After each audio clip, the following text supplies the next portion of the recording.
De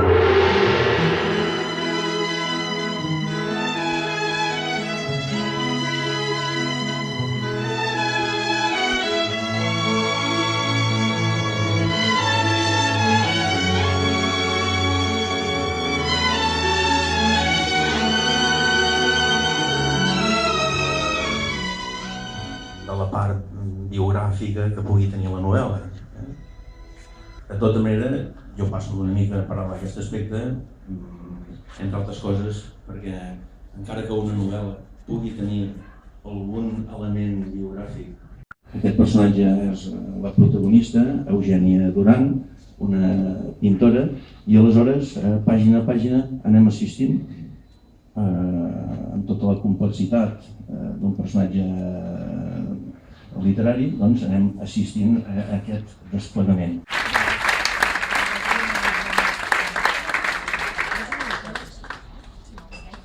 Bé, doncs, moltes gràcies a tots per ser aquí. Veig cares de molts amics, de familiars, de gent que estimo i que m'acompanyen, i això és el que em fa més feliç d'entrada. Jo volia agrair a en Gep aquesta magnífica presentació que m'ha fet. En Gep ara potser no se'n recorda, però és un dels primers lectors que tinc sempre. I li havia ensenyat una versió de la novel·la, perquè esclar, aquesta novel·la... Sí. Aquesta novel·la és allò un trajecte de llarg recorregut, perquè fa molts anys que la tinc començada i que la vaig polint i refent, perquè en certa manera escriure sempre és reescriure. I jo el que faig també és això, reescriure. I en Gep, recordo que de la primera versió que em va llegir he intentat fer-li cas i no sé si ho he aconseguit, però sí que l'escolto molt perquè és un gran lector, és un gran escriptor, sigui dit. Ara sembla que no estigui gaire així en rodatge o en actiu, però és un gran escriptor, un gran amic. Bé, doncs jo volia agrair-vos a tots vosaltres que fóssiu aquí.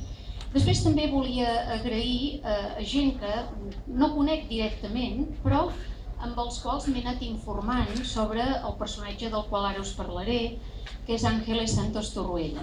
He llegit, per exemple, un opuscle titulat Ángeles Santos entre la vida i la pintura, d'Anna Capella, publicat a Vitel Edicions. Després també una tesi d'una noia que vaig trobar fa molts anys, em sembla que era l'any 2004 o 2005, per això dic que és una novel·la de llarg recorregut.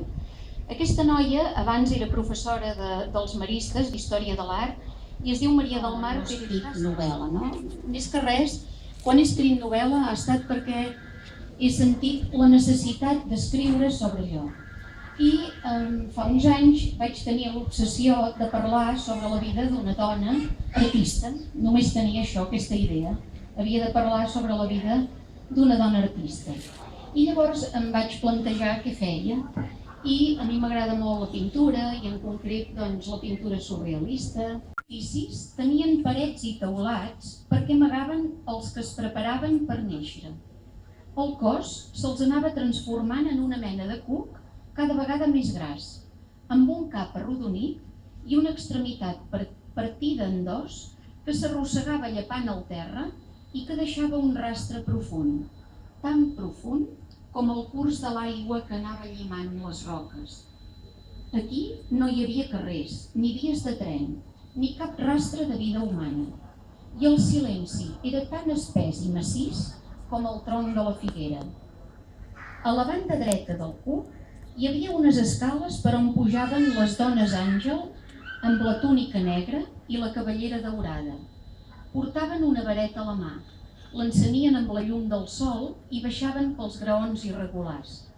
Quan s'acabava l'escala, volaven cap a l'altra banda del cup, il·luminaven les estrelles amb la vareta i s'enlairaven pel cel tacat de núvols fins que desapareixien.